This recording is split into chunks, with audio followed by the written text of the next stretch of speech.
दोस्तों, आपकी ज़िंदगी बस यूं ही नहीं घट जाती, ये आपके द्वारा ही डिज़ाइन की जाती है।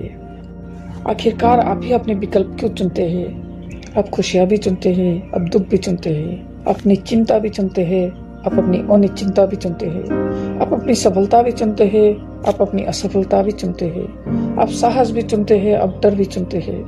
इतना याद रखिए कि हर एक क्षण, हर एक परिस्थिति आपको एक नया विकल्प देती है और ऐसे में आपके पास हमेशा से ही एक मौके की तलाश रहती है कि आप उन चीज़ों को अलग तरीके से करें और अपने लिए और पॉजिटिव रिजल्ट प्रोड्यूस करें। दोस्तों, आज तक दुनिया में जितना भी लोग सफल हुआ है, उनके पास कुछ ऐसे आदतें, ऐसे हैबिट रहते हैं जिनके कारण ही आज वो सफल है। दोस्तों, अगर आपको भी उन्हीं की तरह सफल होना है तो आपको भी अपने अंदर उन हैबिटों को डेवलप करना होगा जो हैबिट उनके अंदर होता है।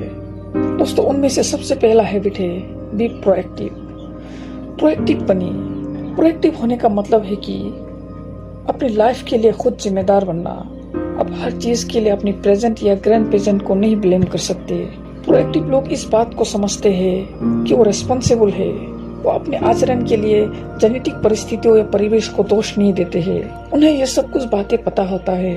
इनके लिए वो अपने व्यवहार को खुद चुनते हैं। वही दूसरी तरफ जो लोग रिएक्टिव होते हैं, वो ज्यादातर अपने भौतिक वातावरण से प्रभावित होते हैं। वो अपनी बिहेवियर के लिए बाहरी चीजों को दोष देती है। अगर मौसम अच्छा है तो उन्हें अच्छा लगता है और अगर मौसम खराब है तो उनके एटीट्यूड और परफॉर्मेंस दोनों को प्रभावित करते हैं और वो मौसम को ही दोष देते हैं। सभी बाहरी ताकतें एक उत्तेजना की तरह काम करती है जिन पर हम रिएक्ट करते हैं। एक सबसे बेहद महत्वपूर्ण चीज होते है कि आप इस बातों को चुनाव कर सकते हैं कि आप क्या बोलते हैं। आप जो भाषा का प्रयोग करते हैं वो इस बातों को इंडिकेट करते हैं कि आप खुद को कैसे देखते हैं। एक प्रोएक्टिव व्यक्ति प्रोएक्टिव भाषा का प्रयोग करते हैं। मैं कर सकता हूँ, मैं करूँगा, ये जरूर होगा। वो लोग ऐसे ही भाषा का प्रयोग करते हैं। लेकिन दूसरी तरफ रिएक्टिव व्यक्ति रिएक्टिव भाषा का प्रयोग करते हैं। मैं नहीं कर सकता, काश मेरा नसीब अच्छा होता, मेरा तो नसीब ही खराब है। रिएक्टिव लोग सोचते हैं उनके पास कोई विकल्प नहीं है। ऐसी परिस्थिति जिन पर बिल्कुल भी नहीं या थोड़ा बहुत कंट्रोल किया जा सकता, उस पर रिएक्ट या चिंता करने के बजाय प्रोएक्टिव लोग अपना टाइम और एनर्जी ऐसी चीजों में लगाते हैं जिनको वो कंट्रोल कर सके। दोस्तों, हैबिट नंबर 2 है begin with the and in mind. अंत को ध्यान में रखकर शुरुआत करें। अब बड़े होकर क्या बनना चाहते हैं? शायद ये सवाल थोड़ा चटपटा लगे, लेकिन आप इसके बारे में एक क्षण के लिए सोचिए। क्या आप अभी वो है जो आप बनना चाहते थे, जिसका सपना आपने देखा था? क्या आप वो कर रहे हैं जो आप हमेशा से करना चाहते थे? ईमानदारी से सोचिए। कई बार ऐसे होते हैं कि लोग ऐसी जीत हासिल करते हुए देखते हैं जो दरअसल खोखले होते हैं। ऐसी सफलता जिसके बदले में उसे कई बड़ी चीजों को गंवाना पड़ा। यदि आपकी सीढ़ी सही दीवार पर नहीं लगी है, वो आपको गलत जगह पर लेकर जाता है। दोस्तों, हैबिट नंबर 2 आपकी इमेजिनेशन या कल्पना पर आधारित है। इमेजिनेशन यानी आपकी वो क्षमता जो आपको अपने दिमाग में उन चीजों को दिखा सके जो आप अभी अपनी आंखों से नहीं देख सकते। ये इस सिद्धांत पर आधारित है कि हर एक चीज का निर्माण 2 बार होता है। पहला मेंटल क्रिएशन और दूसरा फिजिकल क्रिएशन। जिस तरह ब्लूप्रिंट तैयार होने के बाद मकान बनता है, उसी प्रकार मेंटल क्रिएशन होने के बाद ही फिजिकल क्रिएशन होती है। हैबिट 2 इस बारे में है कि आप किस तरह से अपनी विशेषता को पहचानते हैं और फिर अपनी पर्सनल मॉरल और इथिकल गाइडलाइंस के अंदर खुद को खुश रख सकते हैं। अंत को ध्यान में रखकर प्रारंभ करने का अर्थ है हर दिन काम या प्रोजेक्ट की शुरुआत एक क्लियर विजन के साथ करना कि हमारी क्या दिशा और क्या मंजिल होनी चाहिए, और फिर प्रोएक्टिवली उस काम को पूर्ण करने में लग जाना। हैबिट 2 को प्रैक्टिस में लाने का सबसे अच्छा तरीका है कि अपना खुद का एक पर्सनल मिशन स्टेटमेंट बनाना। इसका फोकस इस बात पर होगा कि आप क्या बनना चाहते हैं और क्या करना चाहते हैं। ये सक्सेस के लिए की गई आपकी प्लानिंग है। ये इन बातों को पुष्टि करता है कि आप कौन है। ये आपके गोल्स को फोकस में रखता है और आपके आइडियाज को इस दुनिया में लाता है। अपनी जिंदगी का लीडर बनाता है। आप अपना भाग्य खुद बनाते हैं और जो सपने अपने देखे हैं उन्हें साकार करते हैं। दोस्तों, सफलता की 3 नंबर हैबिट है पुट फर्स्ट थिंक फर्स्ट। एक बैलेंस लाइफ जीने के लिए इस बातों को समझना होगा कि आप इस जिंदगी में हर एक चीज नहीं कर सकते। खुद को अपनी क्षमता से ज्यादा अधिक कामों में व्यस्त करने की जरूरत नहीं है।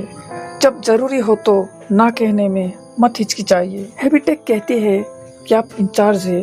प्रोएक्टिव होना आपकी अपनी चॉइस है। हैबिट तो पहली दिमाग में चीजों को विजुअलाइज करने की बारे में है और अंत को ध्यान में रखकर शुरुआत करना विजन से संबंधित है। हैबिट 3 दूसरी क्रिएशन यानी फिजिकल क्रिएशन के बारे में है। इस हैबिट में हैबिट 1 और हैबिट 2 का समागम होता है और यह हर समय हर क्षण होता है। यह टाइम मैनेजमेंट से रिलेटेड कई प्रश्नों को डील करता है। लेकिन यह सिर्फ इतना ही नहीं, हैबिट 3 लाइफ मैनेजमेंट के बारे में भी है। आपका पर्पस, वैल्यूज, रोल्स और प्राथमिक चीजें क्या है। दोस्तों, सफलता की 4 नंबर हैबिट है think win win. Think win win अच्छा होने के बारे में नहीं है, ना ही वो कोई शॉर्टकट है। यह आपके पूरा कैरेक्टर पर आधारित है। यह एक कोड है जो आपको बाकी लोगों से इंटरेक्ट और सहयोग करने के लिए है। हम में से ज्यादातर लोग अपना मूल्यांकन दूसरों से कंपैरिजन और कंपटीशन के आधार पर करते हैं। हम अपनी सफलता दूसरों की असफलता में देखते हैं। यानी अगर मैं जीता तो तुम हारे, तुम जीते तो मैं हारा। इस तरह लाइफ एक जीरो सम गेम बन जाती है। मानो एक रोटी हो और अगर दूसरा बड़ा हिस्सा ले लेते हैं तो मुझे कम मिलेगा और मेरी कोशिश होगी कि दूसरा अधिक ना पाए। हम सभी ये गेम खेलते हैं, लेकिन आप ही सोचिए कि इसमें कितना मजा है। विन विन जिंदगी को कोऑपरेशन की तरह देखती है, कंपटीशन की तरह नहीं। विन विन दिल और दिमाग की स्थिति है जो हमें लगातार सभी का हित सोचने के लिए प्रेरित करती है। विन विन का अर्थ है ऐसे समझौते और समाधान जो सभी के लिए लाभदायक और संतोषजनक है। इसमें सभी को खाने को मिलती है और वो काफी अच्छा टेस्ट करती है। दोस्तों, हैबिट नंबर 5 है seek first to understand, tend to be understood. पहले दूसरों को समझो, फिर अपनी बात समझाओ। कम्युनिकेशन लाइफ की सबसे जरूरी स्किल है। आप अपने कई साल पढ़ना लिखना और बोलना सीखना में लगा देते हैं, लेकिन सुनने का क्या है। आपको ऐसी कौन सी ट्रेनिंग मिली है जो आपको दूसरों को सुनना सिखाती है ताकि आप सामने वालों को सचमुच अच्छे से समझ सके। शायद कोई नहीं।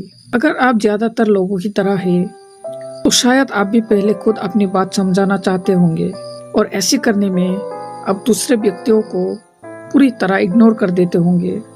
ऐसे दिखाते होंगे कि आप सुन रहे हैं, पर दरअसल आप बस शब्दों को सुनते हैं पर उनकी असली मतलब को पूरी तरह से मिस कर जाते हैं।